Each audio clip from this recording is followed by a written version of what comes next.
This month in Joy Life magazine features author and motivational speaker Nicole Simpson. Grab a seat and take a listen as she tells us who she is, what makes her original, and why she shares her victory story. Coming up right after these words from our sponsor.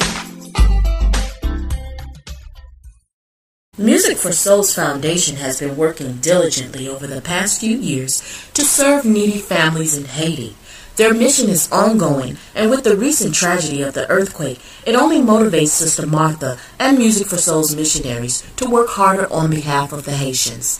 If your heart moves you to help and you want to be sure that your funds are being allocated appropriately, contact Sister Martha Wisby Wells of Music for Souls Foundation at 786-314-1630. You may also visit musicforsouls.com. Thank you. That's a big assignment. I didn't realize how big. But, that's a big assignment. But I that's why I don't negate experience. Mm-hmm. And sometimes we can be book smart. Sometimes we can, have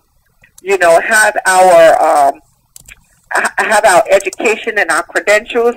But you cannot negate experience. Experience sometimes is the best teacher. That's true. That's true. That's true. There's nothing like it. There is nothing like it. And do you feel that you're doing everything to possibly fulfill this purpose?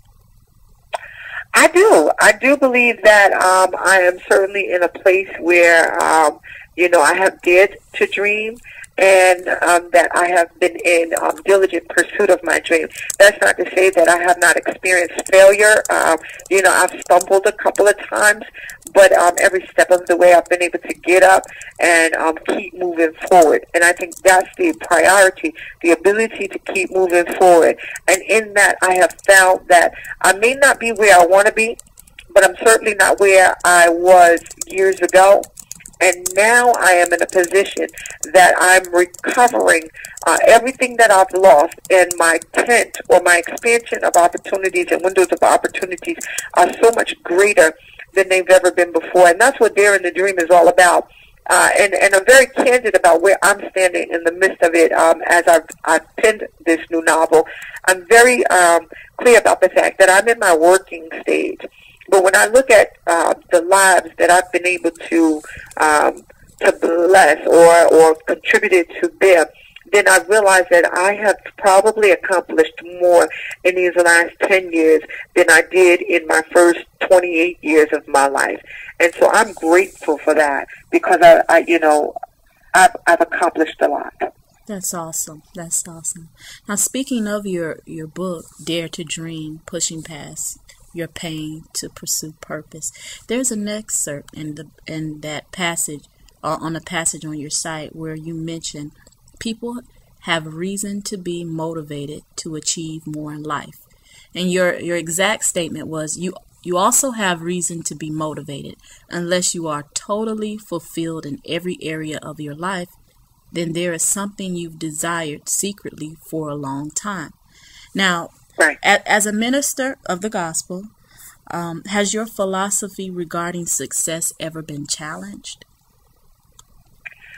My philosophy regarding success, I don't know if it's been challenged. I take a contrarian view to a lot of ministers, and I realize this because I think the measurement of success, unfortunately, has been pigeonholed into financial success. And I simply just don't think that the amount of money that we have in the bank defines our success. And I say that because I have been in the financial services arena for almost 20 years. And so I know people with a lot of money that are miserable and they're not successful in their own personal goals and accomplishment and in their lives. And so when I look at it being challenged, I think that there are different reasons that we are challenged in that area. The ability not to explore. And a perfect example of that would be, a family who makes their children go to school to become an attorney. And it was never the child's desire to become an attorney. So maybe they've acquired a level of success in fulfilling their parents' dreams, but they really wanted to be a rock star. Exactly. And so here it is that they're an attorney, they're making the money, but they're still dead inside. That's true. And so that just to me is not experiencing the fullness of life. And so as a minister of the gospel, I certainly believe that we have talents that are on the inside of us, natural gifts and abilities that need to be nurtured. And I use this as one perfect example. If you have the gift or the talent to be a teacher, you may not necessarily walk away with millions of dollars at the end of your life, but you would have been completely fulfilled, you would have been successful, you would have had an impact on other people's lives, and if you use good financial stewardship, you would be financially free. Now, is that person more successful or less successful? I think that they epitomize the definition of success. That's